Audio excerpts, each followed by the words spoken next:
Baik, selamat pagi. Hari ini saya akan menjelaskan materi yang minggu lalu kalian sudah catatkan dan kalian juga sudah cari jawaban dari pertanyaan yang saya minta, yaitu mengenai bank sentral, sistem, dan alat pembayaran. Nah, kita akan bahas pertama itu pengertian bank.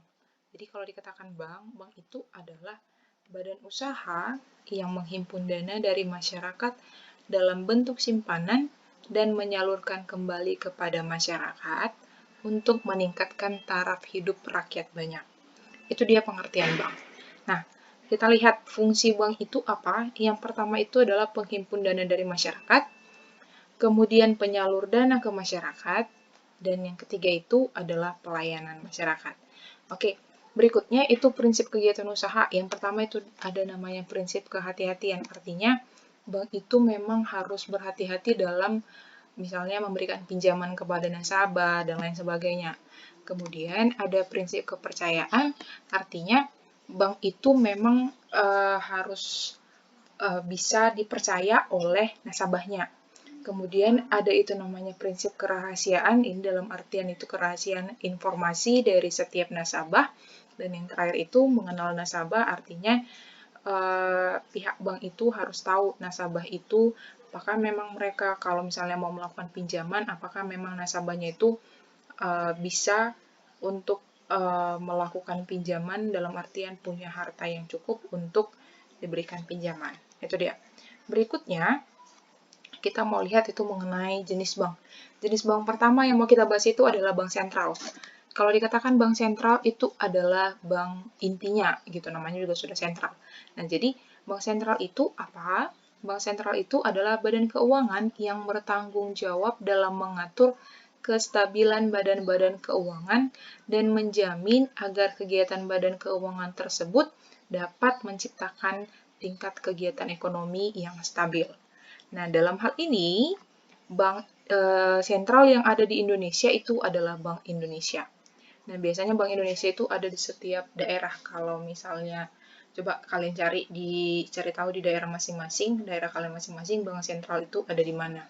Kalau orang Siantar, itu bank sentralnya itu ada di dekat lapangan Adam Malik, ada di sekitar sana gitu. Nah, jadi saya akan menjelaskan kembali. Jadi gini, di Indonesia yang menjadi bank sentral itu adalah Bank Indonesia. Oke, nah saya akan jelaskan tujuan, fungsi, tugas, dan wewenang Bank Sentral Republik Indonesia atau tugas Bank Indonesia sebagai bank sentral di Indonesia. Ini yang kemarin kalian sudah cari. Nah, tujuan atau fungsi bank sentral, dalam hal ini Bank Indonesia yang ada di Indonesia, adalah memelihara dan menstabilkan nilai mata rupiah sesuai dengan Undang-Undang Nomor 3 Tahun 2004 Pasal 7. Nah, kestabilan nilai rupiah itu maksudnya gimana? Artinya nilai rupiahnya itu memang kalau sudah dikatakan stabil berarti bisa konstan nilainya gitu, tidak terlalu naik ataupun tidak terlalu turun. Nah, kestabilan itu dilihat dari dua aspek. Aspek apa aja? Yang pertama, kestabilan terhadap barang dan jasa, dan yang kedua, kestabilan terhadap mata uang lain. Nah, kestabilan terhadap barang dan jasa itu kita lihat dari mana? Tingkat inflasi. Kalau dikatakan inflasi itu berarti kenaikan harga secara terus-menerus. Kalau kalian pernah mengalami itu misalnya saat kenaikan BBM atau yang baru saja kita alami secara keseluruhan itu untuk saat kemarin menjelang Natal tahun baru pasti beberapa bahan pokok, kebutuhan bahan pokok itu mengalami kenaikan. Nah, Bank Indonesia tugasnya adalah menjaga supaya inflasi itu tidak terjadi terlalu tinggi sehingga nanti akan mengganggu perekonomian Indonesia. Gitu. Kemudian yang kedua, kestabilan terhadap mata uang negara lain itu dilihat dari mana? Nilai tukar mata uang asing atau kurs. Kalau kalian pernah dengar, misalnya, iya sekarang $1 itu sudah harganya 20.000 misalnya. Dulu pernah itu $1 sampai 25.000. Dulu pernah juga $1 itu hanya 2.000. Nah, kondisi yang baik adalah kondisi yang $1 itu Rp2.000. Ini hanya sekedar contoh ya. Ini hanya sekedar contoh. Jadi kenapa kondisi $1 itu Rp2.000 yang kondisinya baik? Artinya dengan Rp2.000 kita bisa dapatkan $1. Sementara coba kalau dibayangkan kalau kita harus mengeluarkan 20.000 supaya dapatkan $1, berarti kan nilai mata uang Indonesia itu kan semakin rendah dibandingkan dengan mata uang lain. Itu bukan hanya dengan dolar, tapi dengan mata uang negara lain juga. Itu dia tujuan Bank Indonesia, yaitu untuk memelihara dan menstabilkan nilai mata uang rupiah yang dilihat dari dua aspek, yaitu kestabilan terhadap barang dan jasa dan kestabilan terhadap mata uang negara lain. Tugas dan wewenang Bank Indonesia itu yang pertama adalah menetapkan dan melaksanakan kebijakan moneter. Nah, dalam hal ini kalau dikatakan kebijakan moneter itu berarti kebijakan di bagian keuangan, dan kebijakan ini biasanya dikeluarkan kalau terjadi yang namanya inflasi tadi. Inflasi yaitu kenaikan harga secara terus-menerus gitu. Nah, apa yang bisa dilakukan? Misalnya dengan menjual surat berharga, kemudian dengan pengaturan cadangan minimum, dan lain sebagainya. Untuk lebih jelasnya nanti kebijakan moneter kita akan bahas di kelas 2. Kemudian, tugas dan wewenang yang kedua itu adalah mengatur dan menjaga kelancaran sistem pembayaran. Nah, kemarin saya juga sudah minta kalian untuk mencari tahu apa itu sistem pembayaran. Nah, jadi dalam hal ini Bank Indonesia lah yang mengatur bagaimana sistem pembayaran dalam perekonomian di Indonesia. Sekarang kan makin kesini kan sistem pembayaran itu sudah semakin banyak. Bisa kita hanya dari handphone, misalnya orang tua kalian itu ada yang pakai SMS banking dan lain sebagainya. Itu kan namanya sistem pembayaran, dan yang mengatur itu siapa? Bank Indonesia sebagai bank sentral. Berikutnya itu adalah mengatur dan mengawasi perbankan.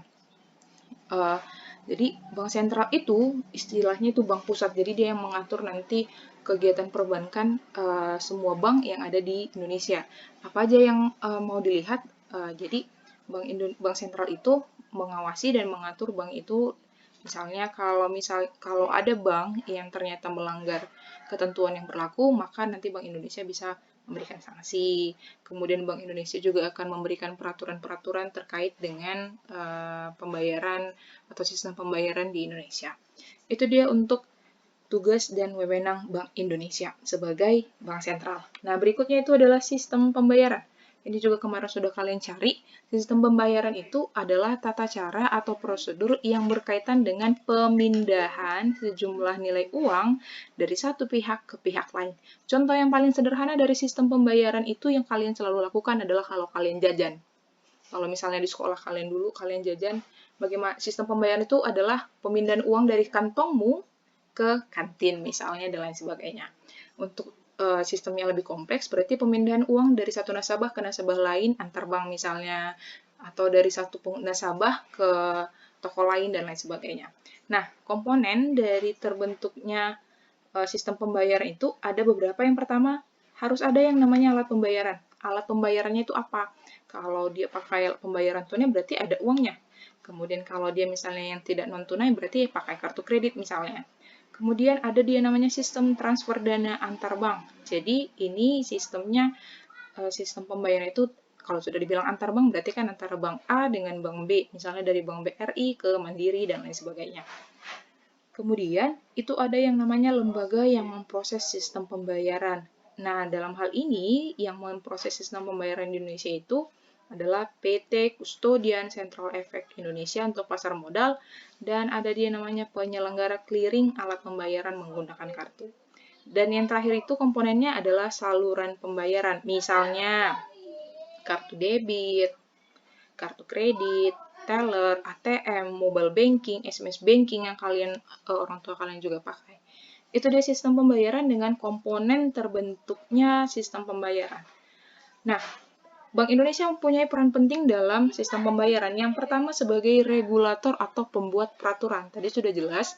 Jadi kan Bank Indonesia salah satu wewenangnya itu adalah melaksanakan sistem pembayaran dan mengawasi lalu membuat peraturan. Itu dia yang pertama itu sebagai regulator atau pembuat peraturan.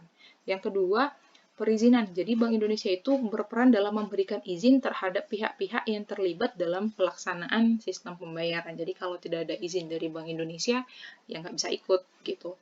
Kemudian Bank Indonesia perannya adalah sebagai pengawas.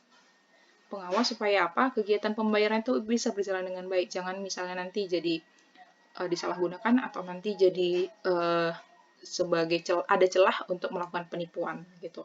Kemudian yang keempat itu Bank Indonesia perannya itu sebagai operator dengan cara apa? Menyediakan layanan sistem pembayaran dengan RTGS atau Real Time Gross Settlement gitu.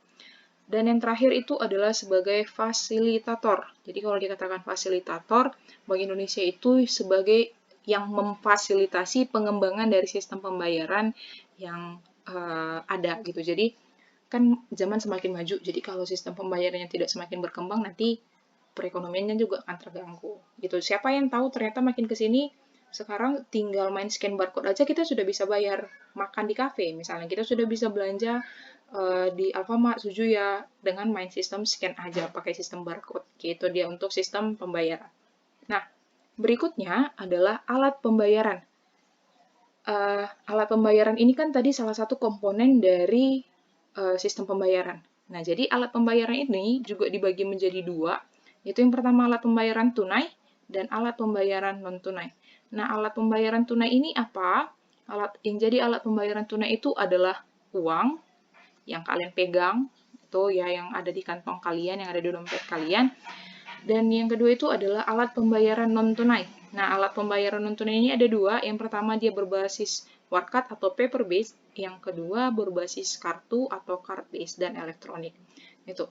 Nah, saya tidak menjelaskan alat pembayaran ini sekarang, saya akan kasih langsung kalian tugas. Tugasnya adalah, silakan lengkapi catatan kalian mengenai sistem pembayaran yang belum ada di buku catatanmu. Untuk tadi itu tugas, wewenang, kemudian tujuan dari Bank Indonesia kan sudah ada, dan pengertian sistem pembayaran kan sudah ada. Jadi, yang mungkin belum ada itu adalah komponen dengan peran Bank Indonesia dalam sistem pembayaran. Itu silakan dicatat dengan rapi. Kemudian, tugas kalian adalah silakan cari mengenai sejarah uang dari berbagai sumber. Kalau punya buku paket, silakan dilihat di buku paketnya. Kalau tidak ada juga silakan cari dari internet, googling silakan. Lalu bikin yang menarik, bagaimana itu sejarah uang. Kalau mau disertakan dengan misalnya kalian pintar gambar, ya silahkan dibikin gambarnya seperti apa. Tuliskan di buku catatan, bikin yang rapi, kemudian foto dan kirim hasil foto catatanmu itu ke email saya yang biasa. Email saya yang biasa ini, kemudian subjeknya ini, jangan lupa selalu buat subjek tugas 2 ekonomi, dan batas waktunya adalah hari ini juga jam 12 malam. Oke? Dikirim di email. Sekian untuk pembelajaran kita hari ini. Saya harap tugas-tugas kalian dikerjakan. Terima kasih.